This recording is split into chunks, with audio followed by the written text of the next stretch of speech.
So what I have in my hand here is a prototype of a new controller. Its final look will change, so I want to stress this is an engineering prototype. But it has a variety of buttons and internal motion sensors. But its most distinctive and cool feature is the glowing sphere on the end that the PlayStation Eye can track. Imagine you're playing an RPG game. You choose Fireball spell. The color in your hand changes, and then you throw to cast your spell. But rather than listening to me just talk about it, let's get started showing you some tech demos of what this thing can do. We're not going to show any video at all. Everything you're going to see is live technology demonstration. Anton's going to demo, and I'm going to explain what's happening on screen. Hey, guys. So actually, I want to point out, on the sides up here, you can see video from different angles of Anton as he plays. So this first demo, what we have is like a virtual television set with a PlayStation Eye, just like we have set up here on stage. So you can see when Anton moves the controller here, the controller moves one-to-one just as he moves. In order to let you see this better, Anton, if you can turn on the video on the television there, we're putting the PlayStation Eye's video on this virtual TV. So you can see as Anton moves, it moves exactly as he moves. This is true one-to-one tracking. This is the first time you've ever been able to do this. And we can show this better than anyone else because we have the video from the PlayStation Eye. That racket is actually in the virtual world. It's in Anton's hand. It's still hard. So, of course, no way. So sports are kind of a no-brainer, but you could hold anything in your hand. I do want to point out, notice how fast it's tracking his motions. All right, let's try this. Yes.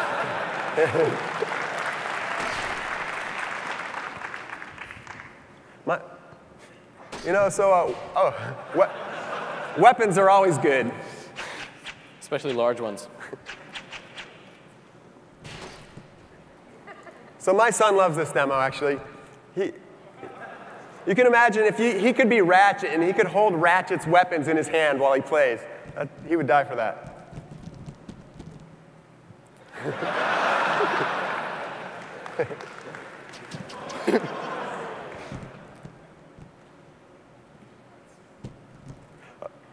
OK, we have a flashlight now. Notice we have true 3D pointing. He can move around and point from any position or angle here. OK, the flashlight's pretty cool, but do you have anything with a little more firepower, maybe?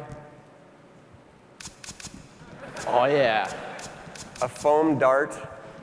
Nice shot, though. All right, more firepower. Now we're talking. Gold Desert Eagle. So, of course, the PlayStation, this new controller, and motion control in general, people have thought are more of a casual experience. And we expect very great casual experiences.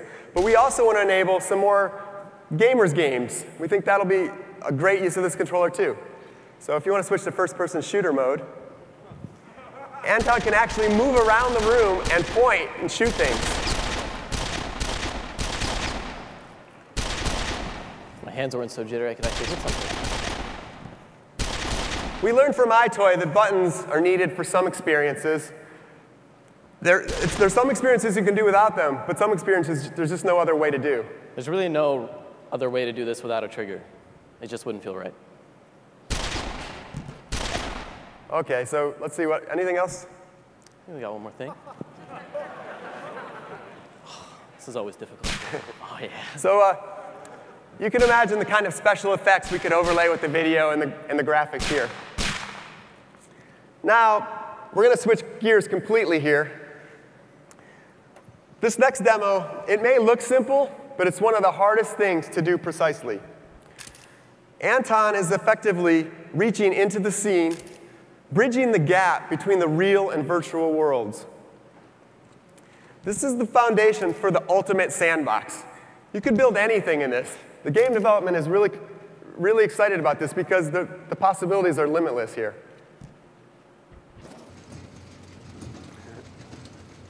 Another thing that's really difficult to do in a virtual world is drawing. And in particular, writing requires extreme precision.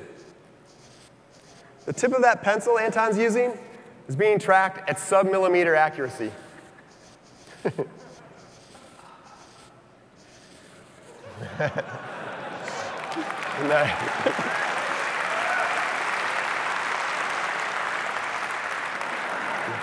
So the pencil shows off the precision really well, but for something a little more artistic, Anton's going to move on to some more paintbrushes here. He's actually metering out the amount of paint that's being put on the canvas using the analog trigger right now. Nice.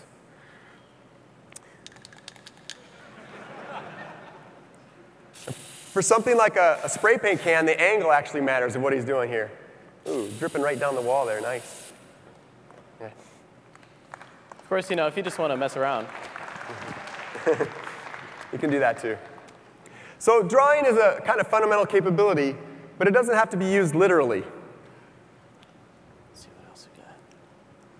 You could use it instead, say, to lay out a path of objects.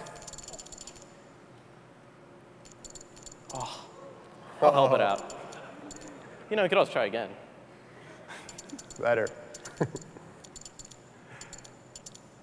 Other things that use drawing are selection. Selection is one of the keys to something like a real-time strategy game. Finally, we have an interface on a console that lets us do real-time strategy.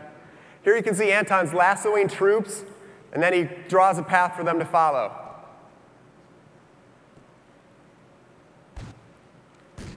You can imagine using this for other kinds of games, like football. You could draw out the route for a wide receiver to follow.